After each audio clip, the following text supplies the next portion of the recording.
Le but, c'est d'arriver le plus près possible d'un centre et qui est mesuré en centimètres. À l'aérodrome de Corba se déroule un événement particulier, la première étape de la Skydive World Cup Series. Une compétition internationale de précision d'atterrissage qui sert d'entraînement et de sélection pour les compétiteurs qui participeront aux championnats du monde qui se tiendront cet été en Slovaquie.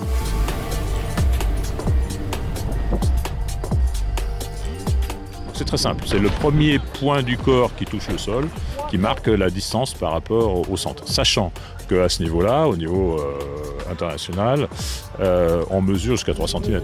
C'est-à-dire qu'il y a une pastille électronique qui mesure 3 cm. Au-delà de 3 cm, c'est une contre-performance. Et donc là, la compétition a lieu sur 8 sauts.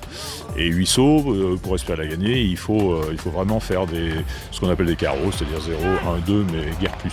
Ouais, c'est vraiment une fierté de pouvoir avoir cette compétition en France. C'est assez rare d'avoir des compétitions chez nous, donc on en profite et ouais, effectivement, ça donne un petit côté plus sympathique. Ouais, on fait clairement partie des nations favorites, on a des très bons compétiteurs, on a des très bonnes équipes de France dans toutes les disciplines et en pression atterrissage. Ouais.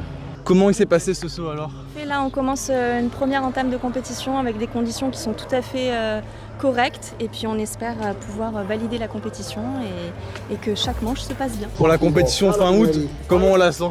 Nous, chez les filles notamment, on a vraiment un accès au podium. Il faut qu'on travaille pour ça, on peut même gagner le championnat du monde. L'idée, c'est qu'au fur et à mesure, on rentre bien dans cette dynamique-là et qu'on s'en persuade, je dirais, parce que c'est aussi dans la tête que ça se gagne.